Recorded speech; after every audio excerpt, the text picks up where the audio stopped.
Nous sommes à Natitengu, au nord-ouest du Bénin.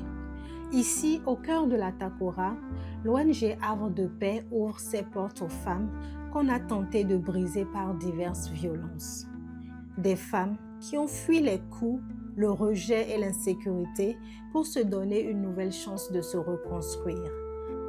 Quand j'étais encore au village, à l'âge de 13 ans, mes parents m'ont donné en mariage à un type. Et à chaque fois, il venait à la maison pour me prendre, pour m'amener chez lui. Mais quand je pars, vers 5h ou 4h, là, je me lève parce que je ne voulais pas rester là-bas. Et quand je reviens à la maison, si mes parents me voient, ils me prennent encore pour me ramener. Des fois, je reste dans la brousse, ils me cherchent partout.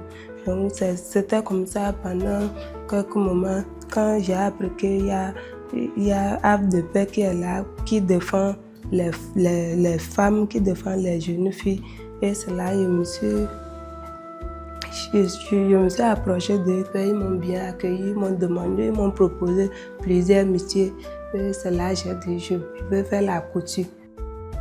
À cause de mariage forcé, je n'ai pas pu fréquenter. Lorsque je suis venue à Natitengu, là où je vivais, il y avait les élèves, il y avait beaucoup d'enfants là. Donc, grâce à eux, j'ai compris le français et j'arrive à parler maintenant. C'est à cause des attaques qu'on a quitté là-bas pour venir nous installer à Chimichimi. Quand on a quitté, on a laissé tous nos affaires là-bas. Les gens du village n'acceptent pas que les étrangers rentrent dans leur village. Et grâce à notre Seigneur de Chimichimi qui a su survenir à ce problème.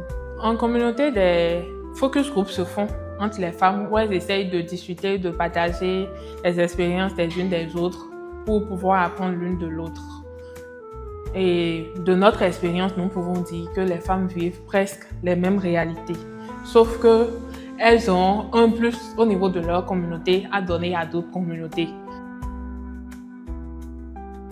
On nous a appris aussi à rester avec les communautés du village et apprendre à faire un soja et de fromage. Et grâce à eux aussi, j'ai appris à faire yaourt. Et on m'a donné le frigo. Grâce à eux, j'ai trouvé à évoluer ma boutique aussi.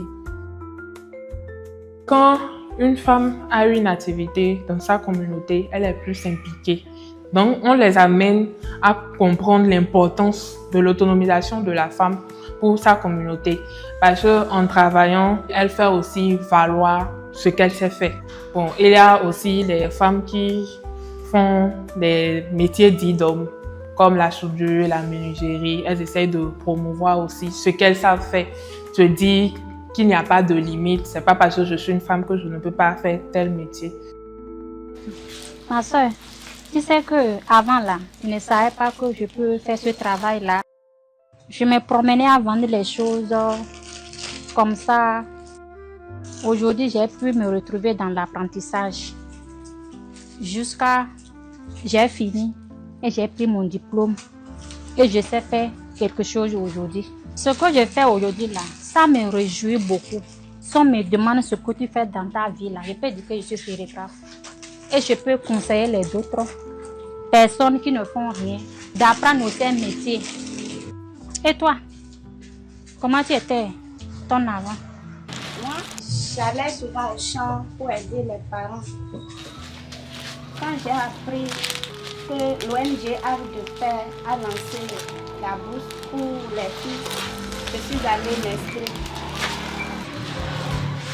Et aujourd'hui, j'ai pris mon diplôme. Voilà ça. Ah bon, c'est très joli et tu es belle dedans. Donc désormais, on va t'appeler patron. Dis, moi aussi, je serai autonome de moi-même. Donc, je ne vais pas dépendre de quelqu'un. C'est ce que moi, je voyais. Dans ma vision, je sais que demain, moi aussi, j'aurai un atelier, je vais former les enfants et aider ma population. Parce qu'il y avait foire à Cotonou. Donc, tout ce qu'on avait fabriqué ici, on a pris pour aller exposer là-bas, pour Parakou aussi, et à Nati aussi. On a fait cela avec sur les réseaux sociaux. Donc les gens se commandent. J'ai déjà formé au moins 4 personnes qui sont déjà parties. Et présentement, il y a 3 qui restent encore. Nous appuyons les cas de VBG.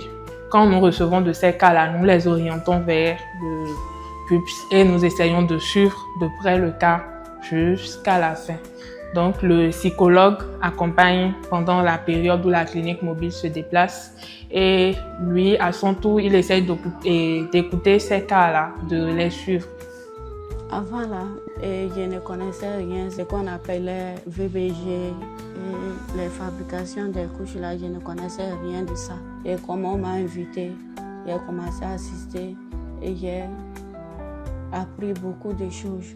Parce qu'avant, on prenait nos enfants petits, 9 ans, 10 ans, on prend pour donner mariage. On ne regarde même pas si la personne va souffrir ou pas. Pourvu qu'elle n'a qu'à aller chez son mari seulement. Tout ça là, on a compris, on a commencé à refuser. Et tout le monde a compris. Quand on donne l'enfant vite au mariage, ça joue sur l'enfant. Ma vie de maintenant, on ne peut même pas comparer à ma vie de passé. Parce qu'aujourd'hui, je vis à l'aise, comme je veux. Et ce qui me plaît à manger, c'est ça que je mets.